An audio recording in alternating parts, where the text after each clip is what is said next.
পরের ম্যাচেই দল বদলে ফেলছে মোহনবাগান। গোয়ায় জিতে বলে দিলেন কোচ হাবাস। কিন্তু কেন? জয়ী দল ধরে রাখতে চাইছেন না মোহনবাগান কোচ আন্তেলিও লেপোজ হাবাস। এফসি গোয়াকে হারিয়ে আইএসএলের পয়েন্ট তালিকায় তৃতীয় স্থানে উঠে এসেছে মোহনবাগান। যে দল গোয়ার মতো দলকে হারিয়েছে সেই দল পরের ম্যাচেই বদলে যাবে জানিয়েছেন বাগান কোচ। গোয়া ম্যাচের পর আইএসএলের ওয়েবসাইটে হাবাস জানিয়েছেন ফুটবলাররা যাতে চোট না পেয়ে খেলতে পারেন তার জন্য এই সিদ্ধান্ত নিয়েছেন তিনি।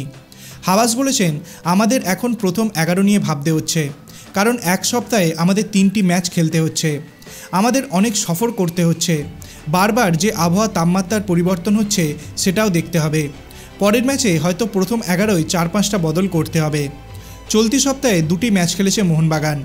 প্রথমে ঘরের মাঠে হায়দ্রাবাদের বিরুদ্ধে, তারপর গোয়ায় গিয়ে তাদের বিরুদ্ধে, এবার শনিবার ঘরের মাঠে নর্থ ইস্ট ইউনাইটেডের বিরুদ্ধে খেলা তাদের। ক্রমাগত খেলায় ফুটবলাররা যাতে চোট না পান তার জন্যই এমন সিদ্ধান্ত নিয়েছেন হাবাস। গোয়ার বিরুদ্ধে দীপক টাংরি, দীপেন্দু বিশ্বাস, আশিস রায় এবং আরমেন্দু সাদিকুকে প্রথম একাদশে ঢুকিয়েছিলেন কোচ। পরের ম্যাচে হয়তো আরও কিছু বদল করবে। ম্যাচ জিতলেও প্রথমার্ধে গোয়া ভালো খেলেছে বলে স্বীকার করে নিয়েছেন হাবাস। তিনি বলেন, প্রথমার্ধে গোয়া আমাদের চেয়ে অনেক ভালো খেলেছে, তারপরে আমরা দলে কয়েকটা পরিবর্তন করি, তাতে দল আরও ভালো খেলে, ফলে দ্বিতীয়ার্ধে আমরা গোল পাই এবং ম্যাচটা জিতি।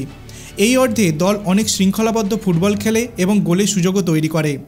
আমরা শক্তি বজায় রাখতে পেরেছি, এটাই জয়ের জন্য খুব জরুরি ছিল। দলের তরুণ খেলোয়াড়দের জন্য আমাদের শক্তি বজায় রাখা সম্ভব হচ্ছে।